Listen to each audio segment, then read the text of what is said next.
예, 반갑습니다. 너무나도 좋은 날입니다. 저만 좋은가요?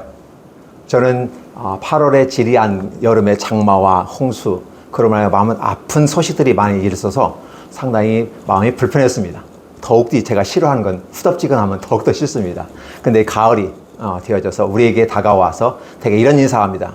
Hello September라는 말을 쓰게 되는데, 안녕 9월아, 너무 좋은 겁니다. 이게 마치 8월에서 9월로 넘어가는 것이 어떤 느낌이냐면, 로마서에서 7장에서 8장으로 넘어가는, 오라 나는 공고한 사람을 했는데 9장에서 해방되었네라고 외쳐버리는 그런 느낌이 9월을 통해서 맞이하게 되면서 너무나도 좋은 시절을 맞이한 것 같습니다. 더욱이 이번 기회에 시차를 위해서 저를 제 순서가 되어서 그런지 몰라도 기회해 주셔서 너무 감사합니다. 목사님들 앞에 설교한다는 건 참 두렵고 떨리는 일입니다. 왜냐하면 전문가들 앞에서 주름 잡는 것 같아가지고, 예, 그렇습니다만 어쨌든 주어진 말씀 가운데 같이 생각해 봤으면 좋겠습니다.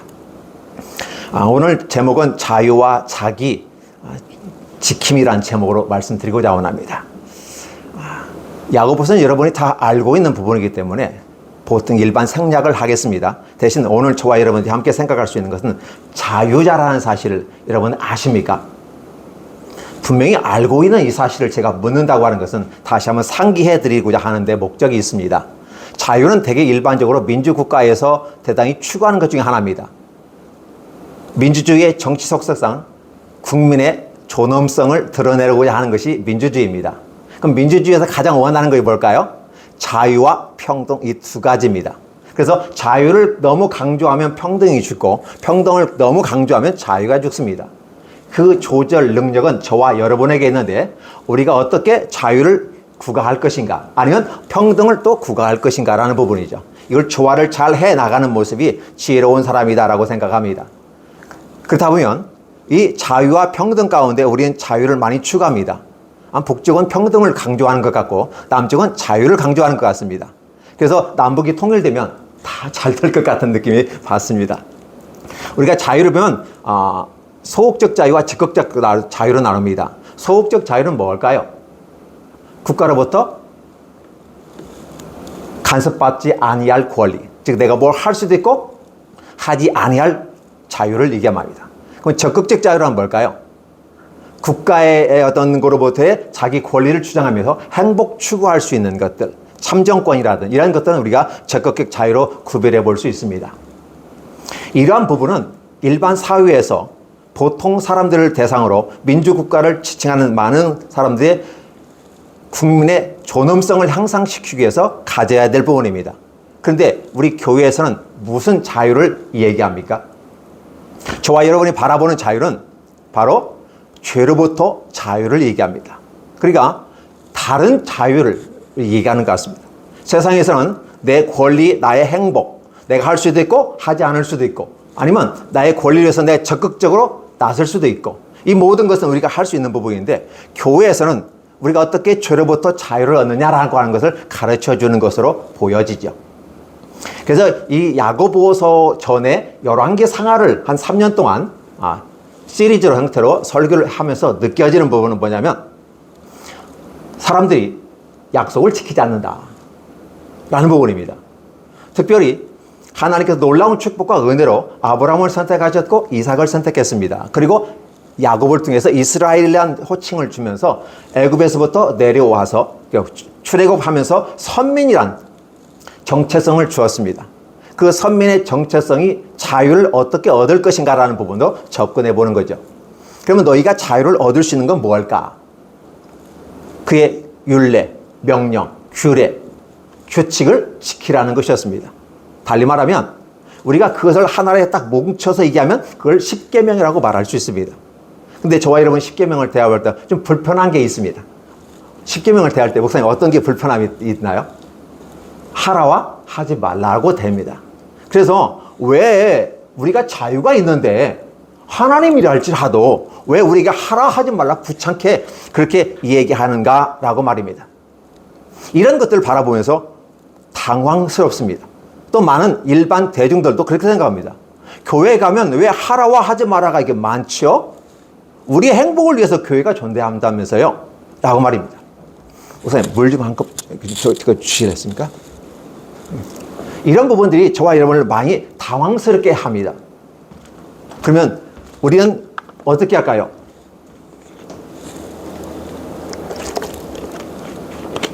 목사님들이 많아서 제가 떨립니다. 하라와 하지 말라는 부분을 말 그대로, 문자 그대로 진행하면 굉장히 불편합니다. 그래서 그 단어를 좀 바꿔봤으면 좋겠다 생각해요. 어떻게 바꿨으면 좋을까요?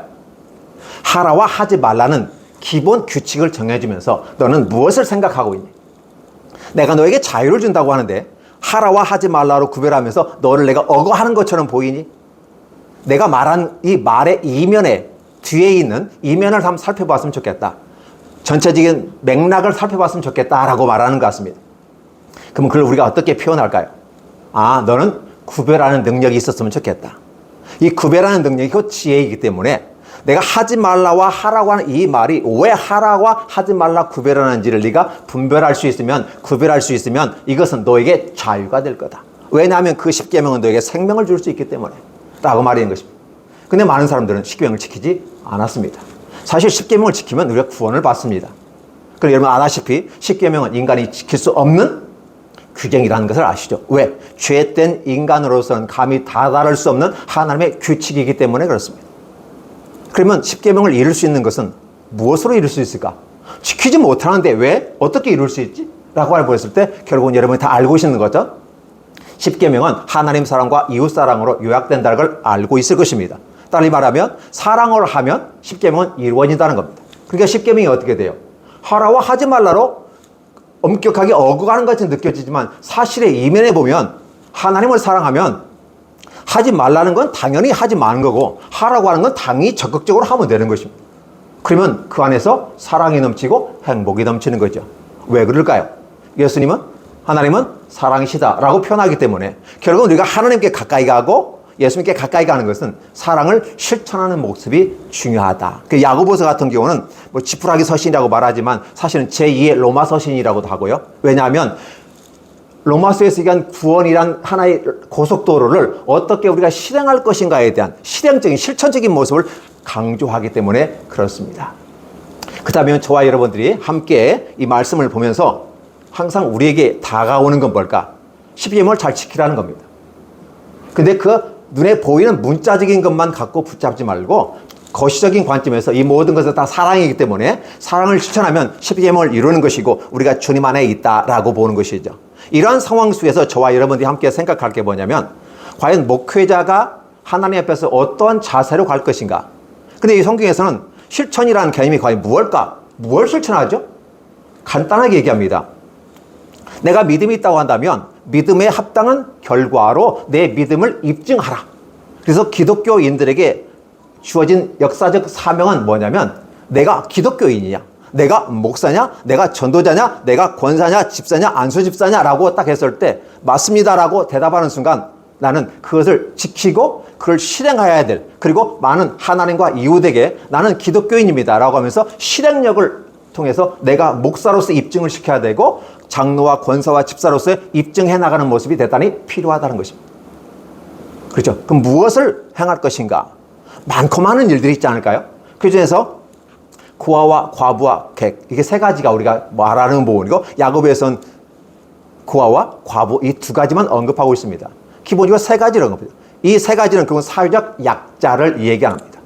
한국 교회가 많은 어려움 속에 있습니다. 왜 그럴까요? 한국 교회가 이제 부자가 된 것 같습니다. 예전에는 그 처치 마우스라고 하죠. 교회 쥐는 홀짝 삐짝 말랐어요. 근데 지금 처치 마우스는 어떻게 해요? 살이 많이 쪘어요. 사실 그런 건 아닌데 이 시대가 그렇게 보고 있다는 데 문제 있는 겁니다. 여전히 한국 교회 가난하고 힘든 많은 교회 있습니다. 저희 집 교회에는 아마 삐짝 말랐을 것 같은 느낌은 바라봅니다. 저희 집에서 나올게요. 부스러기라도 먹고 살아야 되는데 없잖아요. 그런데 사회가 그렇게 보고 있다는 데 문제가 있는 겁니다. 그러면 저와 여러분들이 고아와 과부와 객을, 즉 이 사회적 약자를 돌보는 일은 당연한 거 아닐까요? 교회가 그런 일들을, 그래서 요즘은 복지가 뜨게 되고 복지를 통해서 접근해 보려고 노력하는 건 사실입니다. 그러나 복지적 접근은 상당히 어렵습니다. 목회적 접근으로서 교회의 복지란 차원에서 들어간다면 상당히 좋은 의미를 거둘 수 있을 것 같습니다. 근데 제가 오늘 이 짧은 15분의 설교를 해야 되는데 바로 들어가겠습니다. 뭐 하냐면, 그럼 목회자들은 어떻게 고아와 과부와 객을 누구로 볼 거냐라는 거예요. 우리는 다른 사람을 가르치고 섬기고 사랑해야 된다고 가르침을 받았고 그대로 해왔습니다. 사실 대한민국 목사님들처럼 성실하게 대접하고 섬기고 자기 것 들어서 카드 빚내서라도 주고 대접하고 했습니다. 안 하신 분 있습니까? 목회하시는 분은 다 그렇게 했으리라고 저는 믿어 의심치 않습니다. 물론 2단 4위 빼고 말입니다. 그들은 자기 이익을, 자기 배를 채우는 자들이기 때문에 그들은 좀 배제하고 정상적이란 틀 안에서 목사님들은 열심히 하셨습니다. 이 자리에 오기까지 30년, 20년, 10년, 아니 50년 이렇게 많은 시간 동안 주님을 위해서 헌신하셨거든요. 그런데 더 이상 우리에게 뭘 요구합니까? 우리는 교회에 대해서, 이 사회에 대해서 지속적으로 사랑을 베푸는 가운데 약자를 돌보는 것은 당연한 것입니다. 그렇다 보면 여러분의 가정에 있는 약자는 돌보셨습니까? 여러분의 아내와 여러분의 자녀들은 어떻게 대우하셨습니까? 어느 큰 교회 목사님은 나는 목회는 성공했는지 몰라도 가정 목회는 실패했다라고 고백하는 걸 봤습니다. 공부하고 유학가고 뭐하고 내 것은 주님을 위해서 종으로 살았는데 내 아내의 남편으로는 살지 못했고 내 자식들의 부모로는 살지 못했다. 이런 말들을 합니다. 그러니까 사실은 우리의 아내와 자식들은 방임되어졌다. 오직 주님의 나라를 위해서. 어떠한 핑계 있습니까? 아버지에게 효도를 해야 됩니다. 근데 하나님께 고르반 드렸습니다 라고 말하면서 효도하지 아니하고 안 드린다면 이것은 악한 것이라고 주님이 말씀하시는 거 아니겠습니까? 그 고르반을 여러분의 아내와 여러분의 자녀들에게 대입하면 어떨까요? 물론 잘해주시는 목사님도 있습니다. 그러나 잘해주려고 않는 마음, 그 마음을 가진 목사님이 있을까요? 없어요. 근데 해주고 싶어도 해줄 게 없어. 식사라도 한번, 외식이라도 한번 해보고 자식들하고 함께 바깥에 나가서 가족끼리만. 그리고 없으니까 교회가 움직일 때 끼어서 가는 상태. 그래서 아이들의 소원이 뭐냐면 우리 가족끼리만 여행을 가봤으면 좋겠습니다. 그리고 부부끼리만 한번 가봤으면 좋겠습니다. 이런 말들을 듣는 것이었어요. 그래서 이런 부분에 대해서 우리가 한번 살펴봤으면 좋겠습니다. 저 같은 경우는 이렇게 했습니다. 큰딸을 시집보내서 보냈고 둘째, 셋째 다 독립시켰습니다. 그리고 제가 어렸고 제가 성질이 좀 개팍해가지고 막 성질도 잘 내고 교회가 부흥이 안 되면 그걸 다 아내한테 가고 자식들한테 가요. 이게 안 되는 줄 알면서도 왜 그랬을까 후회는 하는데 이런 부분 속에서 제 아내와 제 자식들에게 좋은 말들을 해본 적이 없어요. 수겠다는 말 해본 적도 없어요. 미안하다는 말도 해본 적도 없어요. 그래서 다 독립시키는 상태에서 일이 했습니다. 편지를 썼습니다. 세 딸들에게 제 아내하고 드립니다. 그리고 금액을, 일정 금액을, 좀 상당한 금액이면 저로서는 상당한 금액인데 그걸 입금하고 카톡으로 해서 문자를 보냈습니다. 요즘 손편지보다는 카톡이 편하잖아요. 편한 마음으로 쓰면서도 미안한 마음을. 그래서 어려서 목사로서 제대로 못 해준 거 미안해. 약 사줄 게 없어서 해달라 하는데 생일 때 사준다고 미루어서 미안해. 그리고 아이스크림 한 번 먹자고 해놓고는 몽땅 먹어보고 미안해. 이러면서 때로는 제가 화가 나가지고 제 딸 따귀를 뗀 적도 있습니다. 저는 그걸 아무 기억 없이 지나갔는데 그것을 아이들이 기억하고 있었어요. 그래서 그 부분에서 제가 사과를 했습니다. 언제? 그것도 의미를 부여해야 되기 때문에 부활절 전날 다 편지 보내고 입금하고 그 다음에 미안하다. 못해줘서 미안하다. 나는 하나님의 종으로서 이 길 걸어왔는데 내가 좋다고 갔으니까 나는 괜찮은데 함께 따라온 아내와 무슨 죄가 있어. 목사 자식으로 태어났는데 근데 왜 난 목사도 아닌데 내가 목사처럼 행해야 되고 전도사처럼 행해야 되고 초등생 때부터. 그래서 제 딸 2학년 때 3학년 때는요 여전도사의 목할을 했어요. 얼마만큼 열심히 했냐면 자기 반 주일학교 30명 40명을 늘려버렸어요. 이 정도로 열심히 했어요. 그런데 칭찬받는 건 거의 없어요. 왜냐하면 교회에서 다른 성도 이게 학생들 부모 칭찬을 요구하면 뭐라고 하잖아요. 그냥 타깃이 누구예요? 내 딸, 내 자식들 이렇게 하다 보니까 결국은 그들이 상처받고 제 조카까지 상처받았어요. 이런 것들을 바라보면서 제가 미안하다고 했습니다. 부활절을 기점으로 해서 이런 모습들을 바라보면서 저희 딸들이 반응이 참 대단했습니다. 뭐라고 하냐면 아빠가 이렇게까지 사과 글을 쓰면서 미안하다는 표현을 쓰는 것은 기대할 수 없었는데 해줘서 고맙다고. 그리고 이제는 걱정하지 말라고. 우리 잘 컸다고 하면서 오히려 눈물 섞인 전화를 제가 받았습니다. 그 이후로 저는 어떤 모습일까요? 헬로 september처럼 해방되었네. 해방되었네. 남편으로서 해방이 되었고요. 자녀에게 부모로서 해방이 되었습니다. 왜냐하면 교회를 위해서 크든 작든 열심히 성실하게 해왔는데 결과적으로 교회는 컸다면 그나마 내가 이렇게 열심히 했으니까 컸으니까 라고 결과물을 내놓을 수 있는데 그 상태도 아닌 상태에서 도대체 30년 목회해놓고도 결과물도 그렇게 크지 않은데 왜 우리가 불행해야 되냐고 아내와 자식들은 얘기하더라는 거죠. 직접 대놓고는 안 해도 그들의 마음속에 있었어요. 남의 행복을 추구한다고 말하면서 하나님의 나라 확장을 얘기하면서 고아와 과부와 객을 사랑하라고 말하면서 실현적 내 옆에는 가까운 이웃은 돌보지 못한 나의 모습은 굉장히 연약한 모습이었다. 역시 부족하구나라는 생각을 하면서 사과를 했던 기억이 있습니다. 여러분은 어떠신가요?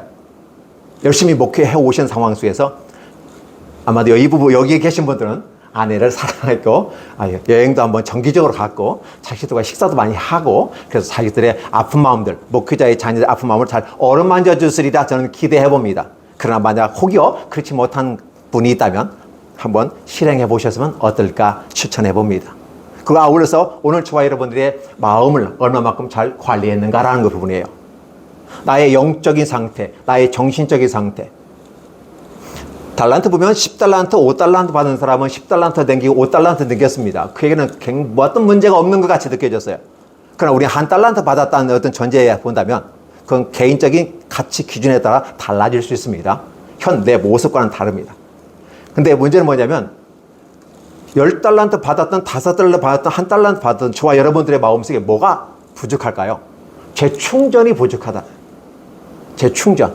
정신적인 충전. 사회는 지식이 빨라지며 급속하게 발전하고 있습니다. 이제는 AI의 시가 우리의 시대가 가까이 왔습니다. 키오스크 하나 만들어 누르는 것도 힘든 시대 아니겠습니까? 이런 상황 속에서 우리들은 뒤처지고 있지는 않은가. 너무나도 세상은 빨리 갑니다. 그런데 여전히 나는 현재 안에서 계속해서 성경만 얘기하고 사랑하라고 얘기하고 바뀌는 게 없는 것 같은 느낌. 그래서 정신적인 상태도 핍절한 모습은 아닌가. 특히 코로나로 말하면 힘든 시간을 안 보냈는가. 이런 것들 한번 생각해 보는 것이죠. 그러다 보면 저와 여러분들이 충전해야 하지 않을까요? 문제는 뭐냐면 내가 부족하다는 걸 느껴지시는가라고 묻고 싶습니다. 내가 부족하구나. 야고보서도 그랬죠. 내가 지식이 부족하거든. 지식이 부족하다고 느끼는 사람이 곧 지혜로운 사람이다 라는 거죠. 깨닫지도 못하면 멸망하는 짐승과 같다고 성경은 얘기하는 것처럼 저와 여러분들이 하나님의 말씀 앞에서 내가 마음적으로, 정신적으로, 영적으로 핍절하구나 라고 느껴지는 상황에서 하나님 앞에 간구하는 모습은 어떨까? 그렇게 됐을 때 여러분들은 나름대로의 방법들을 찾아서 해결해 보려고 노력할 것입니다. 특별히 더 어려운 것은 뭐냐면 목회 현장 속에서 저 오늘 대결교회 와서 상당히 놀랐어요. 처음으로 왔거든요. 사실 교회 지은 지 오래됐는데 거의 오지는 않았습니다. 그래서 와서 헤매고 이렇게 다녔는데 딱 들어오면서 헌금자, 헌물자 이렇게 딱 써 있어요. 머리띠에 들어가는 내용들인데 이렇게 요즘 시대는 비공개가 아니라 공개해야 하는 시대가 인터넷 시대 아니겠습니까? 그래서 쫙 써놨는데 지혜 이렇게 참 잘했다라는 생각을 해봅니다. 헌신하고 기여한 모든 사람들에 대해 이름을 기억해 주는 것. 그 머리돌이 그렇게 기록되어 있고 그 머리돌, 예수님 우리의 머리돌 아닙니까? 주님께서 기억한다는 거죠.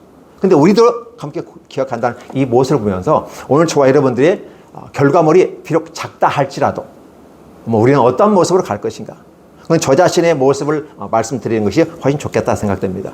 저는 10달란트 받을지도 않은 것 같습니다. 저는 5달란트 받지도 않은 것 같습니다. 1달란트 받은 것 같다고 느껴집니다. 왜냐하면 결과로서 보기 때문에 그렇습니다. 그런데 문제는 뭐냐면 10달란트든 5달란트든 1달란트든 그건 주시는 주님의 몫입니다.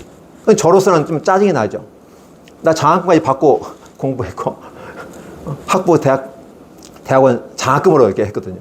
그런데 어찌 하나님 이럽니까? 라고 했을 때 그건 감히 네가 무엇이 간데 그런 식으로 이제 제가 받으면서 깽깽하고 이제 내려왔어요. 그러면 현실을 직시하자. 내가 1달란트밖에 없다. 그런데 막상 제 입장에서 보면 불만이 나올 수밖에 없잖아요.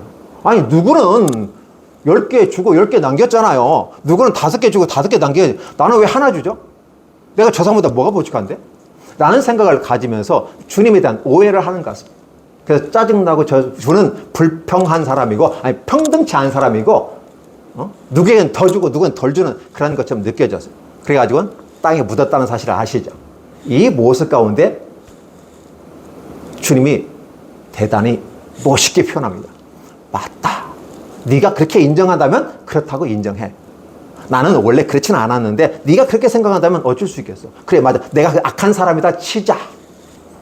그건 내가 잘못했다고 치자. 주님도 인정하시는 거거든요. 그러니까 목회자들도 자기 자신의 모습을 아내와 자식들에게 잘못했다고 사과할 수 있는 모습들이 참 필요하다라는 생각을 해봅니다. 그럼 여러분의 마음이 자유를 누리는데요. 자, 그렇게 주님조차도 그래 내가 불의한 사람이다 치자 인정해 줬습니다. 그 다음에 뭐라고 합니까? 그 다음에 네 몫이야. 너는 1달란트 받은 그 이자라도 가지고 왔니? 라는 모습이었어요. 그래서 야고보서가 말하고 있는 건 뭘까요?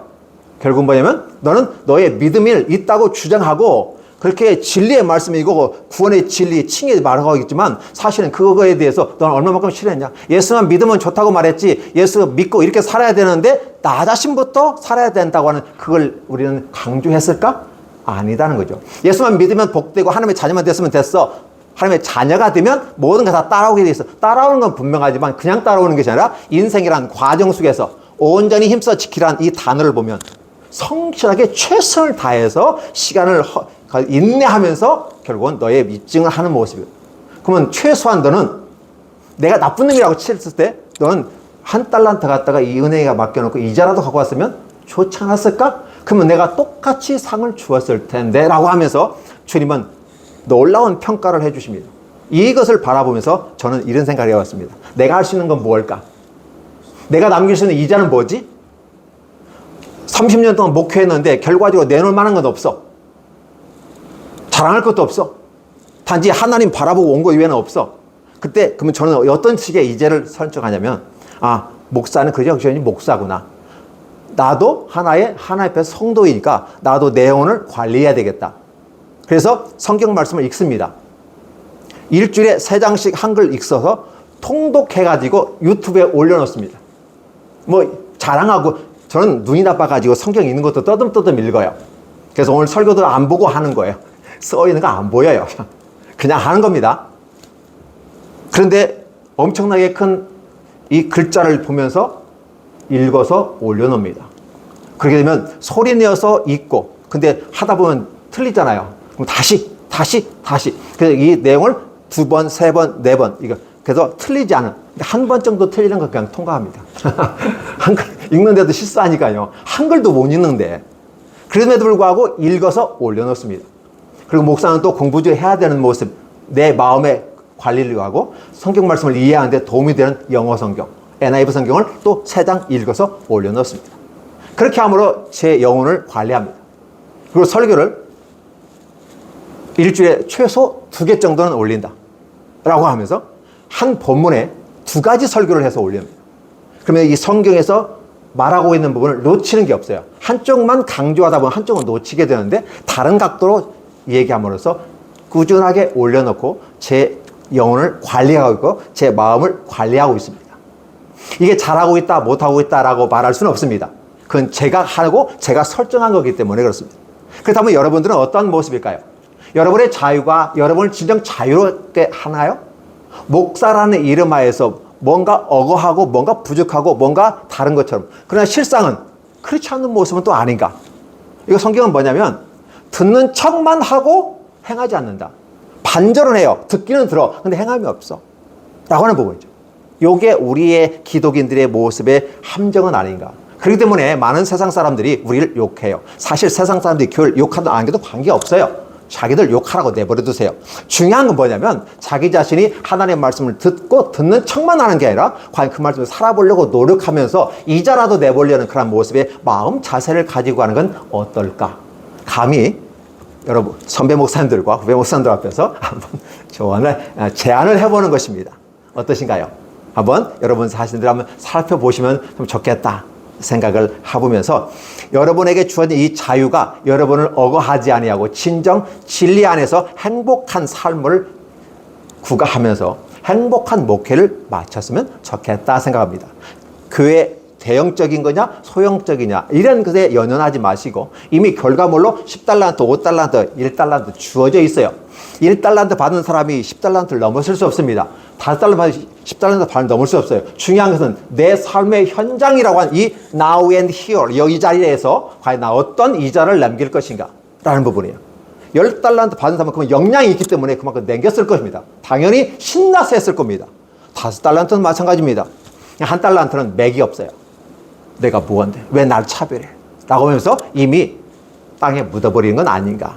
이런 모습 가운데 주님 앞에 섰을 때는 책망을 받는 목사는 아닐까라는 생각을 통해서 감히 여러분들에게 말씀을 전하면서 저는 저 자신이 이렇게 살아가고 있고 또 살아갈 것을 한번 목사님들 앞에서 다짐하는 설교를 한번 해봅니다. 네, 감사합니다. 기도하겠습니다. 하나님 아버지 감사합니다. 부족한 제가 우리 선배 목사님들과 후배 목사님 앞에서 말씀을 전했는데 마음에 걸리는 것이 없었으면 좋겠습니다. 단지 다들 기쁨으로 마음을 수용해 주셔서 잘 소화하고 도움이 된다면 한번 실행해 보는 것도 좋을 것 같다 생각되어서 말씀을 드리는데 우리 하나님, 우리 목사님들 목회 현장을 지켜주시고 특히 우리 사모님들, 우리 자녀들 잘 지켜주옵소서. 그리고 우리 목사님 자신들부터 하나님의 양으로서 정신적인, 영적인, 육체적인 건강을 돌보는 아름다운 모습이 됐으면 좋겠습니다. 하나님 이렇게 축복해 주옵소서. 이제는 우리 주 예수 그리스도의 크신 은혜와 하나님 아버지의 놀라우신 사랑과 성령의 교제 교통 위로 충만케 하신 역사가 오늘 예배 참석한 우리 영등 보시철 목사님과 사모님들과 그 자녀들 위해 그 교회 위해 또 이 대길교회 이제부터 영원토록 항상 함께 계실지어다. 아멘. 고맙습니다.